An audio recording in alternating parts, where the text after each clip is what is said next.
After spending about 130 days at home, it appears students of tertiary institutions will have to wait even more at home as the strike embarked upon by the Academic Staff Union of Universities lingers. On Wednesday, the Minister of Labour and Employment, Dr. Chris Ngige, gave hope to many Nigerians when he said the ongoing ASUU strike was at its end, with another meeting scheduled for yesterday, Thursday, between the federal government's negotiating team and members of ASUU. But in a reaction to that position by the federal government, the union, via its official Twitter handle, denied receiving any official invitation from the federal government for the earlier announced meeting with the government team aimed at resolving the areas of disagreements and calling off of the strike. So joining us to throw more light on these developments between the union and the federal government is the president of the university lecturers body, that's ASUU, Professor Emmanuel Osodeke. Welcome to TVC Breakfast. Thank you very much. All right.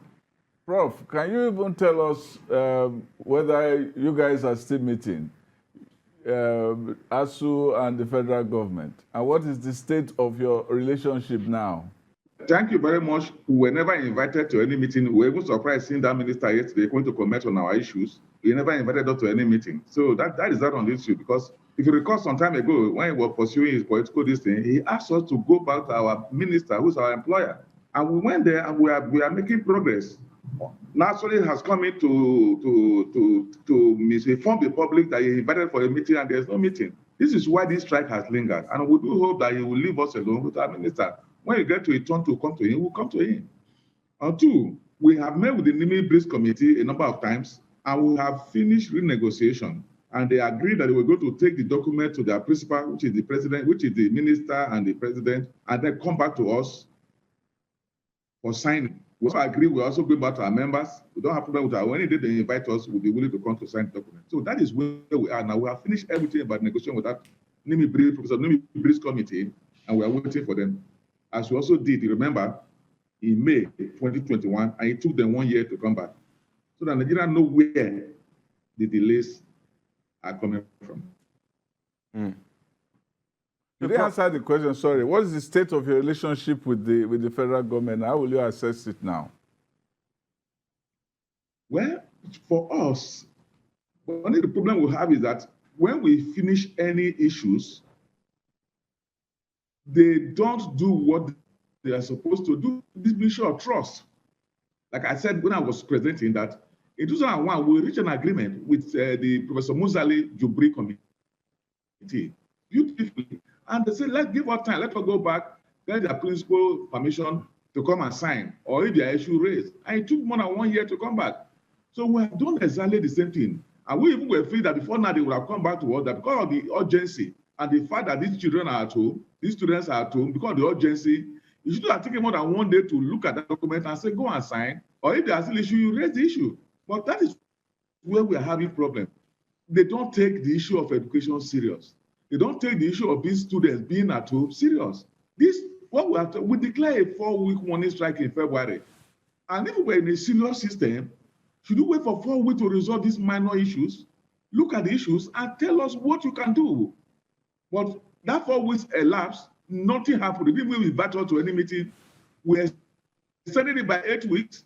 The 8 weeks elapsed. They didn't invite us to any meeting. Now we've extended by 16 weeks. We're almost half of that 16 weeks, and still this up and down. No visible solution. Nobody is serious about it. Nobody taking it as if these women and young ladies who are at home matters, and I think it's unfortunate. Right, so, well, Prof, there are indeed a number of issues on ground, but let's stay with the Minister of Labour and Employment, Dr. Chris Ngige, who just on Wednesday as well expressed optimism. He also said that this strike was going to end soon.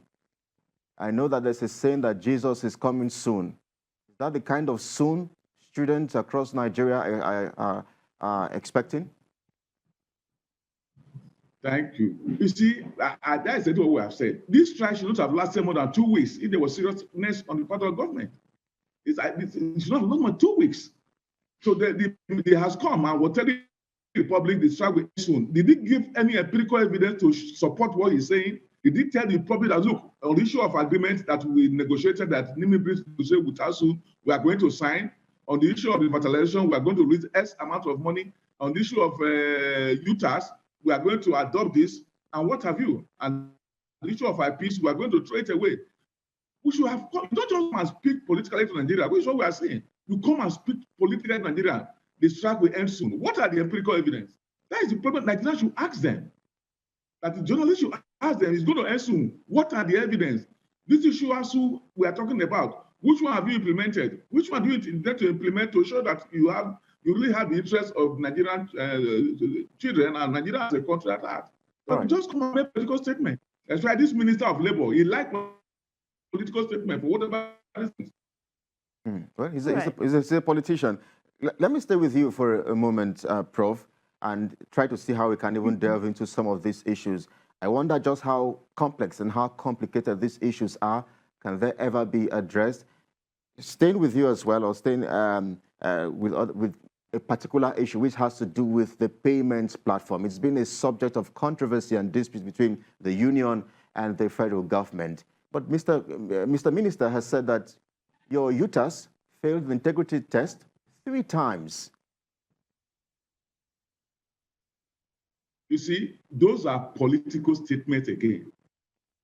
Did they show evidence? When we met with the Chief of Staff Committee, the NIDA people came there and said the solution that UTAS failed the test. And that it was negative.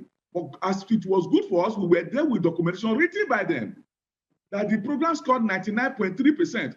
By the time we showed the document and gave copies to the Chief of Staff, they became quiet. I'm telling Nigeria, because everybody have interest in IPs. IPs that have ruined this country. Let me give you an example. Nigeria enrolled our Nigerian workers, civil service into IPs in 2008. 2008, they were enrolled into IPs. And if you recall the report of the head of service recently, that they found out 33 staff that were not properly enrolled and have been sacked. You read it between 2010 and 2020 and now, which means that these IPs they are promoting that said 2008 enroll 30,000 people illegally into IPs between 2010 and today. So if we are a country that is serious, a program that Nigeria spent $4.9 million to pay for that program, and we are still paying on yearly basis. If that program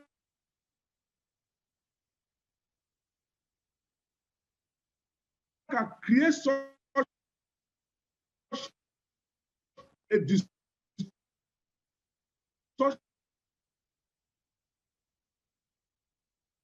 All right. While we try to, sort that out, even though it's not from our end, let's bring back up the position of the federal minister, the Minister of Health, the Minister of Labor and Employment, Dr. Chris Ngige, when he alluded to a meeting on Thursday between the federal government and the striking university lecturers.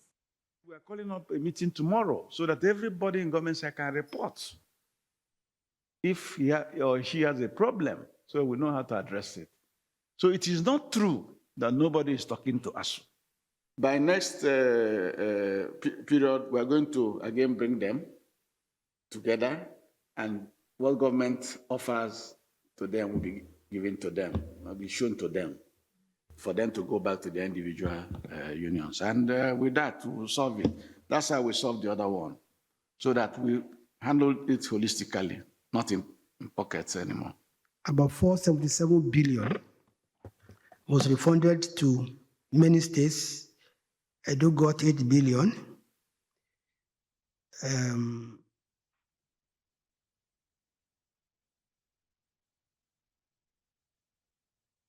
All right, so that was the Honorable Minister of Labor and Employment and Productivity, Dr. Chris Ngige, there speaking. But of course, we're still with Professor Emmanuel Osodeke, the ASUU President, who has said there was no invitation from the federal government for that meeting. Prof, so it appears that there was no meeting indeed yesterday. Of course, since you you and your team now being a critical part of, the stakeholders working out, ways to resolve this crisis. But if I didn't hear you correctly, kindly clarify. You said the strike was initially began on February the 14th for a warning strike of a month, and then you extended it to 2 months. And after that, did you say 4 months, 16 weeks, which means that this current phase of the strike is to end by August? If that is the correct position, tell us what both sides have been able to accomplish so far. You talked about eyepiece and the UTAS controversy. That doesn't appear to have been resolved. But what measurable progress has the talks, been able to reach so far? This is the third time they are testing UTAS. And in all the past 2 they have tested, and the first one they tested is scored 77% on technicalities and 94% on end users assessment. On the second one, when they did the technicalities, it scored 99.3%. And yet the people came out to say it didn't pass. The program will score 99%, you say it failed. It's just politics. The people are interested in eyepiece, and they don't want any tear to come and put some spine on what they are doing with eyepiece. They know what they are doing. Are you hearing me? Yes, we are. Continue, please. Good. Like I said, that between 2010 and today, eyepiece has enrolled 32,000 Nigerians into civil service who are illegal, who don't have certificates, as reported by head of service, and you are still using such program. Does it make sense anywhere that a program that took in more than almost 1/3 of the workers illegally to the system, including Minister of Labor? All right, but you just said moments ago that so the strike continues for, I guess we are in the middle of the 14-week or 16-week extension, as you put it. So if this issue about where to pay salaries hasn't been sorted out yet, what progress have both sides now been able to achieve so far? Like I said earlier, that on the government side, people are not interested in what is going on. Should it take you 1 year to test a program? You have to test one program 3 times. When for the first one, you show that it has passed. Meanwhile, the one you are using presently that is defrauding the country, you never tested. So it is. If the government is serious, they want to end the problem, they can resolve the issue of eyepiece within 1 week and UTAS within 1 week.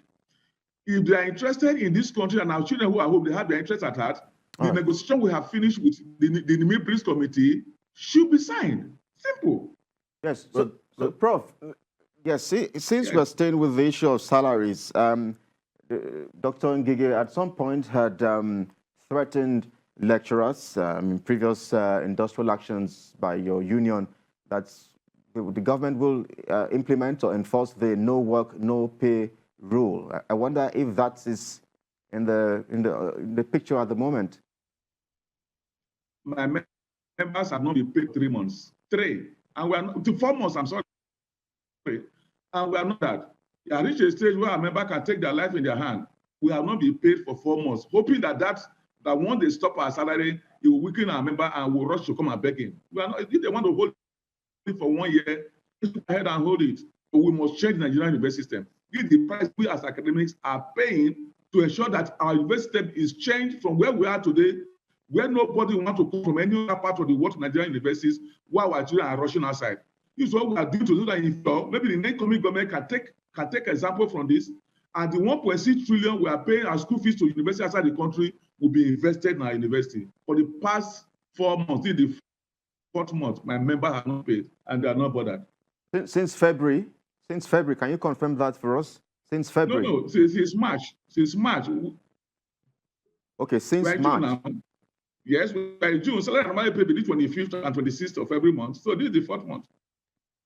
All right. The president was supposed to have intervened in this matter. And there was a report that some money was made available to some of the universities. Why are you giving the impression that the president has not, the federal government has not done anything? And you also accuse the president that they are not interested in resolving this matter. there's also a sense that you are the teachers of these students. You too are not interested in solving these matters because you have your students there. You're more interested in your own welfare than the welfare of the students. And that if the president is not patriotic, even you teachers are not patriotic either. You are not ready to make any sacrifice for the education in this country. That's why many people go to private schools. What do you say to that? You see, what you are also shown that you don't have any idea about the problem we have in the system, and that's where we are. And you are not bothered. We have universities where they are using stuff as Bonsi burner, and you are so happy about it. I hope your children are in the public university. You are in a university where students start on window to take lectures, and you are happy. You see, this is what we're talking about. The president did not release any money for our salary. In 2009, the federal government implemented the minimum wage and consequential adjustment. All other people in public service were paid the consequential adjustment in 2019 and 2020. They were paid. The one for the university staff, academic and non-academic, were held up by the accountant general. You can check. So what they have released is Peters to pay that consequential adjustment. And I'm speaking to you, you can cross-check. I have not been paid that consequential adjustment. Nobody in my university and the 3 universities of agriculture have been paid that consequential adjustment. Also, adjustment. 2, even university of Bay, go to Uniport. More than 600 lecturers have not been paid this money. This is held by the accountant general office. So please, we are fighting for Nigerian university system. All my children are home with me. I know yours is not. Please, when you are speaking to Nigeria, tell them the truth. The Nigerians know, do we still have public primary school? Do we still have public secondary schools? They have been killed. We will not allow them to kill the public universities. That's why we are struggling. But you can also, whether people like you or not like it. You can also argue otherwise. Well, public schools and primary schools and even at the secondary school levels, are still operational, of course, with the lingering challenges here and there. But yes, they still exist. Your point is well taken, Professor Osodeke. But then there's also a fact that some universities are considering reopening. These are, members of the ASUU body. What's ASUU doing about that? Of course, for those universities, their position for the lecturers and the administration is that the students have stayed at home longer than they should. Was it last year or even 2 years ago? We also had a prolonged period of stay for the students. You lecturers have not even been paid. You say your resolve is still strong. But looking at, these issues we're seeing here about some schools, exploring how they can reopen and make up for this long gaps in learning, what is your position? See, ASUU, we don't run universities. Every university has a structure. They can reopen, but my members will not teach. And you can check any of them. They can reopen. But go to ECPOMA, where the governor is banning union illegally and what have you. Is anybody teaching? You can go there and check. You see, what's investigative journalism? Go and check. So it's not an issue. 2, you see, as a country, and we should ask ourselves a question. Ghana went on strike for 1 year, and the Ghana government took it as a challenge. And today we are rushing to Ghana. We are rushing to Ghana. Ghana give between 16 and 20% of the budget to education. Nigeria will give 5.4%. Does it mean we love the system? 5.4%. The South Africa give between 16 and 20%. During the era of the First Republic, Obasanjo was giving 30% of the budget to education. We are giving a paltry 5.4 to education, and that's where we are today. Shoyinka once said, and it has been repeated by a few other people, that they should just shut down the Nigerian universities and declare a state of emergency on Nigerian universities. Is that the way out? Do we need to just admit that there is rot? Because the government has often said that what you demand is probably too much for them, like they don't have enough money and so on. And then, you're right, you said the budget allocation is actually paltry compared to what we need in Nigerian universities. But is that it? if a government can raise 4 trillion naira to the so-called subsidization of fuel, 4 trillion, that we can build our refinery and export fuel as a country. Before 2019, we have 4 refineries, some working. But for 2019, when this problem was sorted at it today, almost 23 years now, have we been able to build one refinery? Is it a rocket science to build a refinery?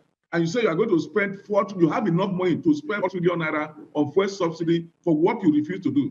But you cannot give 200 billion naira to education. Does that side we don't hope? With all this money, the allegation that somebody stole 170 billion naira, and so many you are hearing today, the allegations, if they are true, would you say that government does not have money? That's the question we should ask ourselves. 2, even if you don't have money, if Ghana gives 16% of the budget to education, South Africa 16, why can't Nigeria give 10 or 20 of the so-called lack of money? Why can't you give higher percentage to education, as is done all over the world? That we are now sending our children to Ghana. As from our calculation, we spend no less than 200 billion naira in Ghana University as school fees. Why are we doing that? Why can't we build our? Even going to Benin now for studies, going to Benin, our children are going to Benin. No, Benin is coming to Nigeria as students. That's the question. Well, we are supposed to be giant of Africa. That is what ASUU is saying. When we fund a university and they are working, will be any hard currency for our country. And that's our struggle. Talking about, crowdfunding options, some group of Nigerians were said just a few weeks ago to have offered to raise about 18 billion naira to revitalize universities across the country. But we understand ASUU rejected this move. Tell us more on that. Well, we did not reject what he is doing. What we are saying is that the procedure was not correct. As a union, we have our principles. If you want to raise funds using the name ASUU, because we saw the headline has ASUU as part of the name, and we say you cannot do that without consulting us. 2, we also advise that any individual or group can raise funds for whatever purpose. And if he is willing to, he can set up a foundation that will enable him use that fund. Because we are talking about the university system. When you go outside this country, there are also individuals outside who fund university, set up foundation, Big Gate Foundation, what have you, to run the university, that he can go ahead and do that, but not using ASUU name to raise funds for the system, or raise it as if raising funds for ASUU. What we are talking about is the fund to upgrade Nigerian university system, to have good laboratories, good lecture theaters, and a good hostels. And anybody can raise funds and say, I want to build a hostel for University of Ibadan. You can raise funds, you want to build a laboratory for University of Lagos. You want to raise funds, you want to build hostels in ABU and what have you. It's within your right. That's what we're talking about. But not using ASUU name to raise funds for the system. So that's the only differentiation, the area we have differences. Well, it seems that how the fund is raised. It seems that what is going on is that you had an offer, rather than see how you could leverage it, you decided to use technicality to throw it away. It looks like somebody gave you food. You are saying that you didn't put it in the right place. Well. Thank you very much. If you hear tomorrow that somebody raising funds somewhere in your own name without consulting you, will you clap for the person?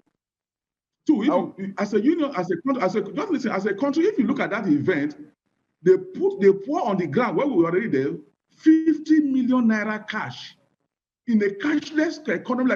Is that right? We are a union of integrity and we keep our integrity. 50 million cash was raised on the floor.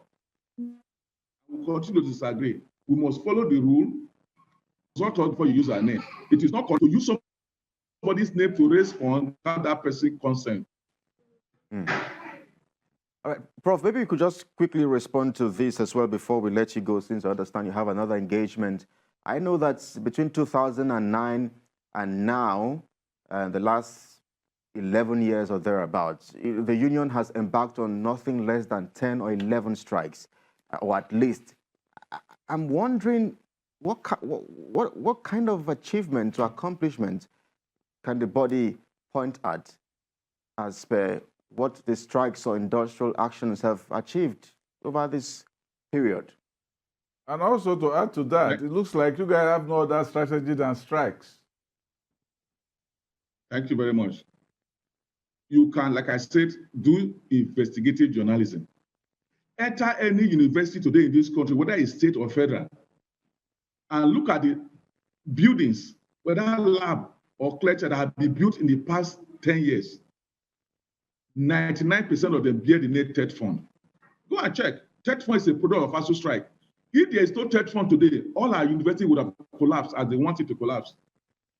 Go to the university today and go around. You will see other set of buildings carry the name need assessment. They form about 5% of the project you have there in university today. That is the product of our strike. Today, our newer colleagues who are employed can be sponsored outside for training. That is the product of our strike. You can go around and project them. That is what we have done for this system as a union. No other group have done that for this country. Today, for the state, especially this state university who say reopen, their only source of capital project today in their university, in the state university around the country, you can go and check, is TED fund and need assessment. Thank you very much for all your contributions regarding this issue of ASUU strike and where your body stands. Thanks again, Professor.